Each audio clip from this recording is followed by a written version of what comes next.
back with part 2 of our little series, and hopefully my sound sounds a little better than it did on some of my other videos. I set up a blanket behind me to sort of give me a little bit of a studio here. Anyway, last time we learned how to draw basic shapes.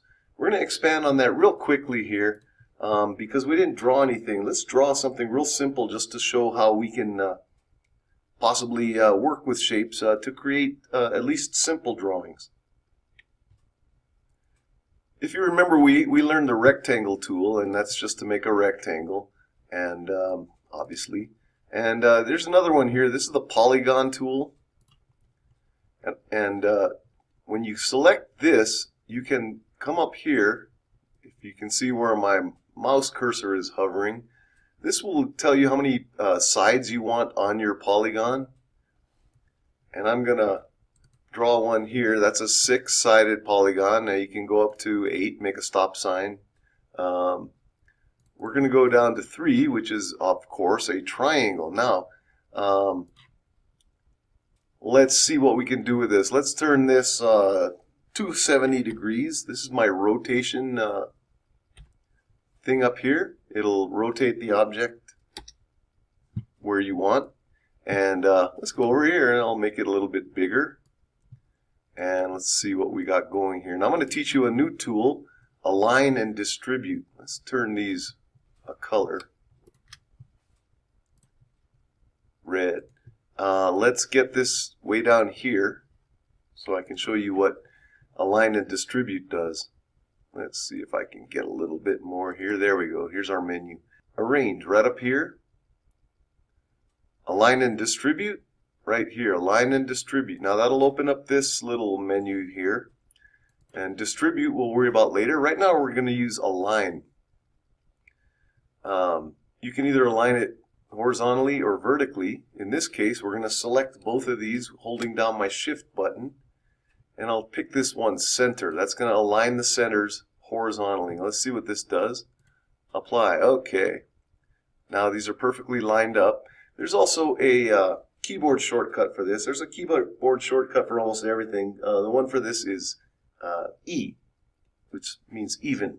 Okay, so now we've got one of those exit kind of arrows. Here's the way out. Okay, now let's do something a little bit different. We're going to make this skinny. We're going to reduce this, and then we're going to convert everything to curves. It's still basic shapes now, so we're going to convert this to curves, which is up here. Arrange, convert to curves, and now we can shape it out how we want. Let's see how this works. We're going to pick our shape tool, which is the second one down here. Now this brings up all these nodes. Now I certainly don't need these for what I'm going to do, so I'm going to delete those nodes. I'm going to select this. Now I'm holding down Shift, and I'm going to hit my right arrow key. Now this is called the nudge. This will nudge it along. This is actually a super nudge because I'm holding down Shift. If I just do an arrow, it'll nudge it a little bit, and you can set the amount of nudge up here in the options menu, but we won't do that right now. We'll teach you that another time. So now I can squish this down however I want. There we go. Let's make this like right there. Now copy this and paste it and make this a little higher, a little shorter. Let's come down here. You can see where we're going with this. Add a node here and one here. Hopefully you can see that. I'll select both of these. Now I'll use my super nudge, Shift and the arrow key to sort of get that shaped out the way I want. And now you can see where we're going. So once again, we're going to select all these, hit my E key. That's the shortcut for the align. That's also under arrange, align and distribute. Okay, that's a tool you're going to use all the time. I'm going to make this a little taller. You already get the point. Probably not the best drawing we've ever done, but at least you're learning maybe how to use basic shapes to draw basic objects. Let's move on. And let's talk about lines and nodes. I pre-selected a pretty thick line and I made it green, which I did that once again using my outline menu. or F12. Either way brings that up. And you can see this changing the properties when nothing is selected. Okay, I went ahead, I picked green. This is a 6-point line, I think. Let's go up here to this tool. We can hit this little box. There's our flyout. This is all our drawing tools here. We have a freehand, a Bezier. We have different types of things. We have a pen tool. I draw with the Bezier tool. Some people prefer the pen. They do almost the same thing, not exactly. But let's use a Bezier. And the Bezier tool really allows you to draw a line. Here's a node here. Here's a node here. I can do different things with this line. I can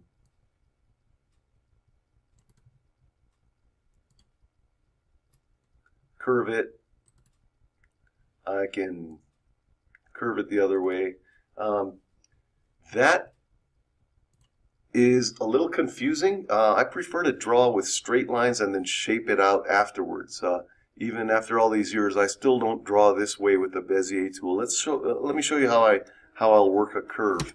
We're going to start with a straight line, so I'm going to make a node here and a node here. Okay, there's a straight line. Now, being a straight line, I can only maneuver it straight. I can do this, I can do that. But if I select both of these nodes and come up here,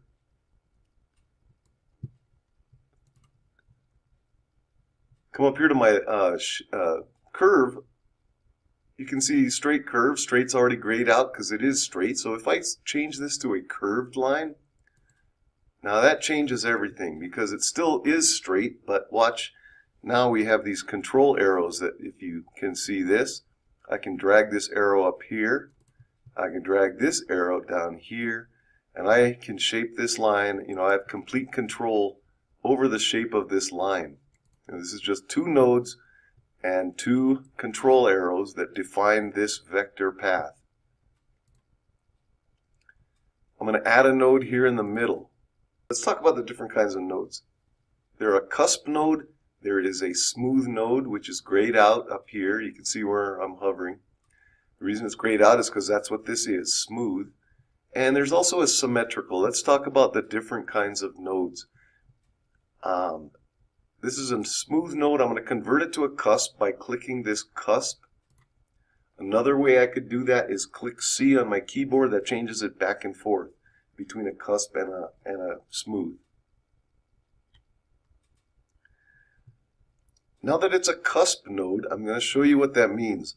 A cusp node means that these two arrows, this one and this one, move independently of one another. So I can shape this side of the curve without affecting this side. I can shape this side of the curve without affecting that side. So you can see there are reasons that you might want to. That's not a good way to do it right here. Now that shows what a cusp node is. It's a curve that ends here and picks up again here, and each side is independent of the other. A smooth node, let's go back to where we were. A smooth node, which this is now, when you move one arrow, the other one goes in the opposite direction, which always keeps the line passing smoothly through the node. There's no kink in it. There's no corner. There's no change of direction. It just passes smoothly through the node. All right. Most times it's easier to shape something out using cusps and then convert them, if necessary, to smooth. Now, the third kind of curve, which is symmetrical, let's see what we can do here. Let me get rid of this. Let me pull this down here. Let me get these going the same way, more or less. If I do a symmetrical curve, that is still a smooth curve, but in this case, here's symmetrical right here. Now the arrows are the same on either side. So if I pull this one out, the other one goes out the same way. So the curve is the same on either side of the node. Now, I don't use that as often as I do the smooth and the cusp, but there are times where you're going to use the symmetrical tool. So let's see how we might use what we've learned to draw something. As I said earlier, I like to draw with basically straight lines and then use the shape tool and nodes to shape it out. Let's draw a heart. A heart is a good practice object to draw because everybody knows what it's supposed to look like, and you're going to use all your different types of nodes. So let's just start. Let's just do a basic shape of a heart. And now I'm going to marquee select my nodes with my shape tool. And I'm going to convert it to curves right up here once again. And we're going to leave them as cusps because it's much easier to shape an object using cusps. Now once again, I can use these arrows to shape it, or I can actually grab the line just with a single click, which doesn't add a node, and I can drag the line where I want it to go. So I can just start shaping this out until it looks kind of like a heart. Let's do the same thing over here. Now a heart is symmetrical, so ordinarily I'd just draw half of it and then mirror it and weld it all together, but for the sake of the video, I'm going to go ahead and shape it out. So you can just see what I'm doing here. I'm just shaping this object out. I can eliminate nodes if I want by clicking the node and deleting it because I really don't need these.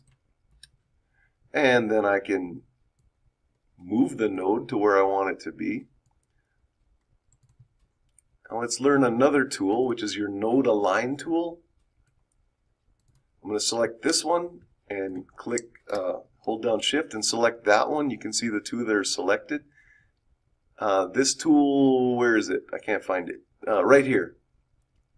Align nodes. It'll open up this menu and you can align them vertically or horizontally. I'm going to align it horizontal, of course, which now means these two nodes are on the same plane. Okay, at this point, I am going to shape it out just a little bit more. I won't work too hard on this because I think you're getting the point.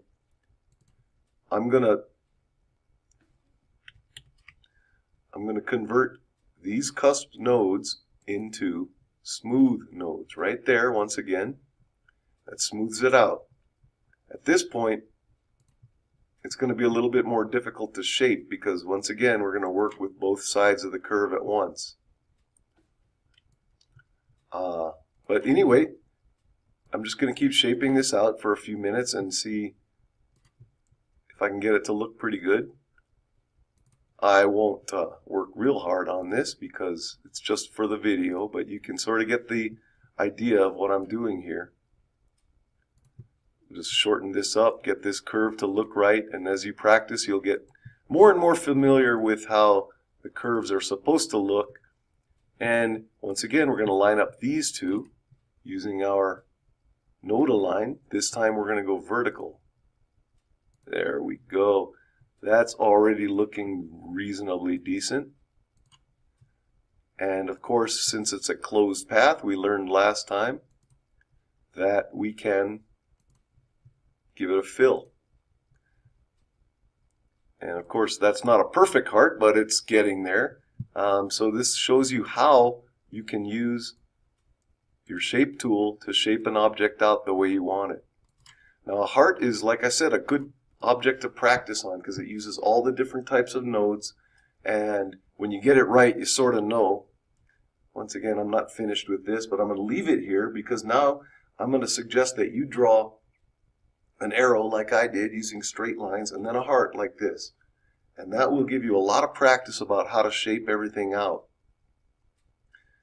We're going to leave it at that for now. That's a lot for you to practice with, and we're going to continue on in a new video, part 3, and we're going to take you up to another level of drawing, and you're going to learn more tools, and before you know it, you'll be drawing like Michelangelo, except he didn't have a computer like we do.